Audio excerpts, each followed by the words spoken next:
بسم الله الرحمن الرحيم. يا أيها الذين آمنوا لا تلهكم أموالكم ولا أولادكم عن ذكر الله ومن يفعل ذلك فأولئك هم الخاسرون. وقال رسول الله صلى الله عليه وعلى آله وسلم: إذا مات الإنسان انقطع عنه عمله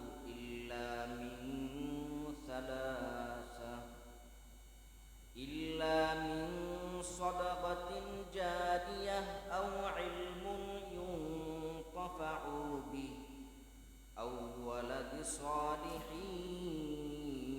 يدعو له أو كما قال النبي عليه الصلاة والسلام: صدق الله مولانا العظيم وصدق رسوله النبي الأمي الكريم، ونحن على ذلك من الشاهدين والشاكرين والذاكرين،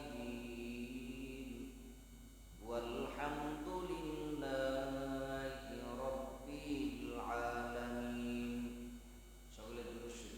اللهم صل على محمد وعلى آل محمد كما صليت على إبراهيم وعلى آل إبراهيم إنك حميد مجيد.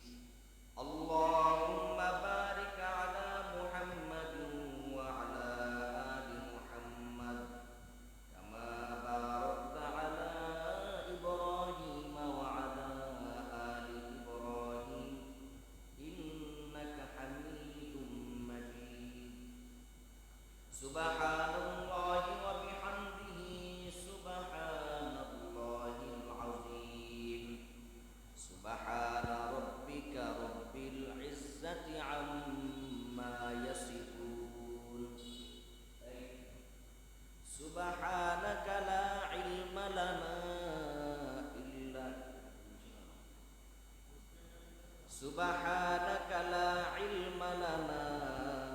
إلا ما علمتنا إنك أنت العليم الحكيم. رب اشرح لي صدري ويسر لي أمري واحلل عقدة من لساني يفقه قولي. निकले का ज़माना है आखिर अहले बिदाअत, निकलेगा ज़माना है आखिर अहले बिदाअत।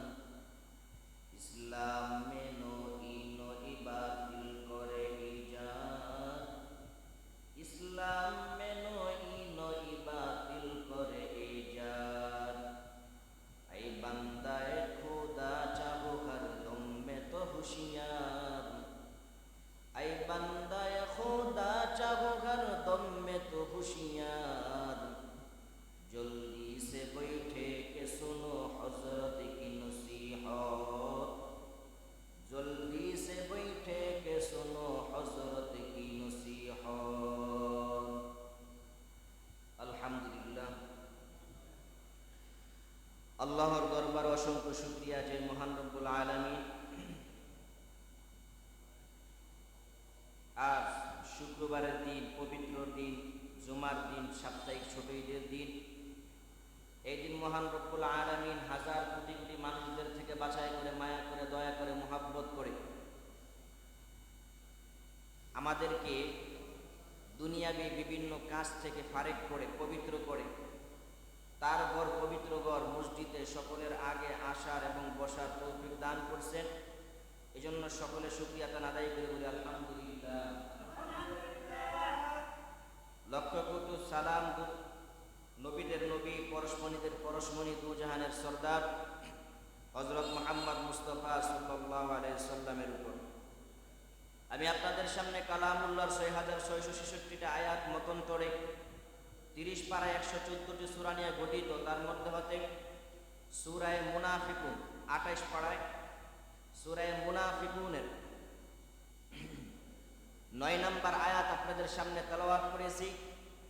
মহানবী শ্রেষ্ঠ নবী জিন্দা নবী হায়াতুন নবী হযরত মুহাম্মদ মুস্তাফা সাল্লাল্লাহু আলাইহি সাল্লামের জবান মুবারকত অসংখ্য অদিবানী হাদিস শরীফ হতে একখানা হাদিস আমি আপনাদের সামনে পাঠ করেছি। আয়াত ও হাদিসের সমন্বয় ইখলাস ও রূহানিয়তের মাধ্যমে আল্লাহ রাব্বুল আলামিন আমাকে কিছু কথা বলবার মতন এবং আপনাদেরকে শুনবার মতন হিম্মত ধৈর্য তৌফিক দান করুক, সকলে বলে আমিন। আলোচনার আগে আয়াত ও হাদিসের সংক্ষিপ্ত তরজমা। আল্লাহ রাব্বুল আলামিন বলেন, ইয়া আইয়ুহাল্লাযীনা আমানু লা তুলহিকুম আমওয়ালুকুম ওয়ালা আওলাদুকুম আন যিকরিল্লাহ।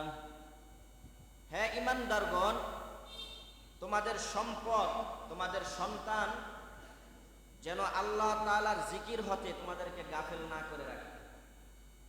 ওয়া মান ইয়াফআল যালিকা ফাউলাইকা হুমুল খাসিরুন। আর যদি এটা করে, যাদেরকে এই কাজটা ধরবে, আল্লাহ রাব্বুল আলামিন বলেন তারাই হবে ক্ষতিগ্রস্ত।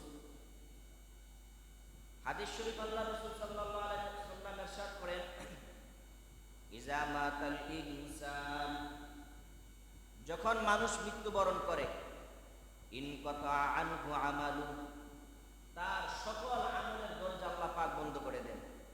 ইল্লা মিন সালাসা, এবং তিনটা রাস্তা ব্যতীত। ইল্লা মিন সাদাকাতিন জারিয়া, এক নাম্বার হলো সাদকায়ে জারিয়া। আও ইলমুন ইউনতাফাউ বি, দুই নাম্বার হলো উপকারী আলেম। আও ওয়ালাদি সালিহি ইয়াদউ লা, তিন নাম্বার হলো তার নেককার সন্তান।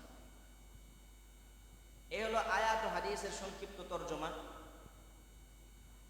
আমার আয়াত এবং হাদিসের তরজমায় আপনারা বুঝতে পারছেন যে কিছুটা যে কি বিষয় আজকে আলোচনা হতে পারে। আজকে আমাদের আলোচ্য বিষয় হলো সদকা সম্পর্কে, দান সম্পর্কে।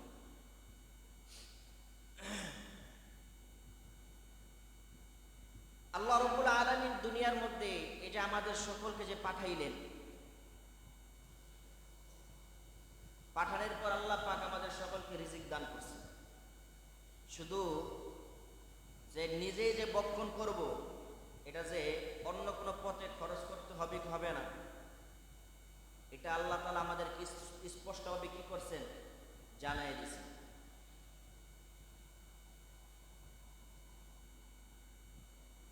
কি বলছেন সামনে বলি।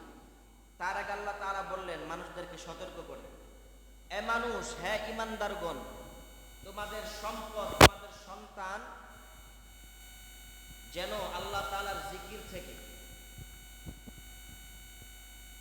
অর্থটা এরকম, তবে এটার অর্থ হবে তোমাদের সন্তান তোমাদের সম্পদ এগুলা যেন আল্লাহ তাআলার, তোমরা যে জিকির করবা এই জিকিরটা যেন, এই জিকির জানি করা থেকে যেন তোমরা গাফেল না হয়ে যাও, বিমুখ না হয়ে যাও। যদি যারা এরকম করবে, আল্লাহ তাআলা বলেন যে তারাই ক্ষতিগ্রস্ত হবে, তারা দুনিয়া ও আখিরাতে কি হবে, ক্ষতিগ্রস্ত। এই সম্পদ যেন আমাদেরকে বিমুখ না করতে পারে, এই জন্য আল্লাহ বলছেন আমি আল্লাহ তাআলা যা দিলাম তোমরা তার থেকে কি করো, আমি আল্লাহর রাস্তায় কিছু খরচ করো। সদকা, সদকা শব্দটা হলো আরবি। সদকা শব্দটা কি? আরবি। এর শাব্দিক অর্থ হলো দান